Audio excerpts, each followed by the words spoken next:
হযরত আবু উমামাহ রাদিয়াল্লাহু তাআলা আনহু হইতে বর্ণিত আছে যে, নবী করিম সাল্লাল্লাহু আলাইহি ওয়াসাল্লাম ইরশাদ করিয়াছেন, আমার বন্ধুদের মধ্যে আমার নিকট সর্বাপেক্ষা ঈর্ষারই পাত্র যে হালকা পাতলা হয়, অর্থাৎ দুনিয়ার আসবাবপত্র ও পরিবার পরিজনের বেশি বুঝা না হয়, নামাজ হইতে অধিকাংশই অংশলাভ করিয়াছে, অর্থাৎ নফল বেশি পরিমাণে পড়িয়া থাকে, আপন রবের ইবাদত উত্তমরূপে করে। আল্লাহ তাআলা যেমন প্রকাশ্য মান্য করিয়া থাকে, তেমনি গোপনেও মান্য করে, লোকদের মধ্যেও অপরিচিত থাকে, তাহার প্রতি আঙ্গুল দ্বারা ইঙ্গিত করা হয় না, অর্থাৎ লোকদের মধ্যে প্রসিদ্ধ না হয়, রুজি শুধু জীবনধারা পরিমাণ হয়, যাহার উপর সবর করিয়া জীবন অবিবাহিত করিয়া দেয়। অথবা রাসূল সাল্লাল্লাহু আলাইহি ওয়াসাল্লাম নিজের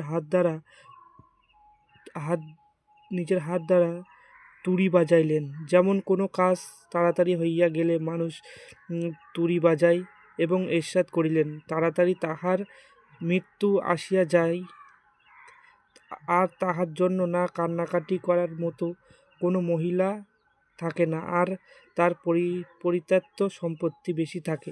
তিরমিজি। হযরতে আব্দুল্লাহ ইবনে সালমান রাহমাতুল্লাহি আলাইহি বলেন, একজন সাহাবী আমাকে বলিয়াছেন যে, আমরা যখন খাইবার জয় করিয়াছিলাম, তখন লোকদের নিজ নিজ গনীমতের মাল বাহির করিল। ইহাতে বিভিন্ন প্রকার সামান্যপত্র কয়েদি ছিল। বেচাকিনা আরম্ভ হইয়া গেল, অর্থাৎ প্রত্যেক নিজের প্রয়োজন জিনিস খরিদ করিতে লাগিল, অর্থাৎ অন্যান্য অতিরিক্ত জিনিস বিক্রয় করিতে লাগিল। ইতিমধ্যে একজন সাহাবী রাদিয়াল্লাহু তাআলা আনহু নবী করিম সাল্লাল্লাহু আলাইহি ওয়াসাল্লামের খেদমতে হাজির হইয়া আরজ করিলেন, ইয়া রাসূলুল্লাহ সাল্লাল্লাহু আলাইহি ওয়াসাল্লাম, আজকের এই ব্যবসায় আমার এত মুনাফা হইয়াছে, সমস্ত লোকের মধ্যে আর কাহারও এত মুনাফা হয় নাই। রাসূল সাল্লাল্লাহু আলাইহি ওয়াসাল্লাম আশ্চর্য হইয়া জিজ্ঞাসা করিলেন, কত কামাইছ? তিনি বলিলেন, আমি সামান্য খরিদ করিতে ও বিক্রয় করিতে থাকিলাম, যাহাতে 300 উকিয়া চান্দি মুনাফা হইয়াছে। রাসূল সাল্লাল্লাহু আলাইহি ওয়াসাল্লাম ইরশাদ করিলেন, আমি তোমাকে সর্বোত্তম মুনাফা অর্জনকারী ব্যক্তি বলিয়া দিতেছি।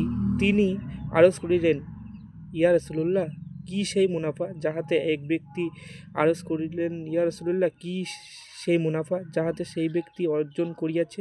ইরশাদ করিলেন, ফরজ নামাজের পর 2 রাকাত নফল। আবু দাউদ। ফায়দা: এক উকিয়া 40 দিরহামের হয়, আর এক দিরহামে প্রায় 3 গ্রাম রূপা হয়। এই হিসাবে প্রায় 3000 তোলা রূপা মুনাফা অর্জন করিয়াছে।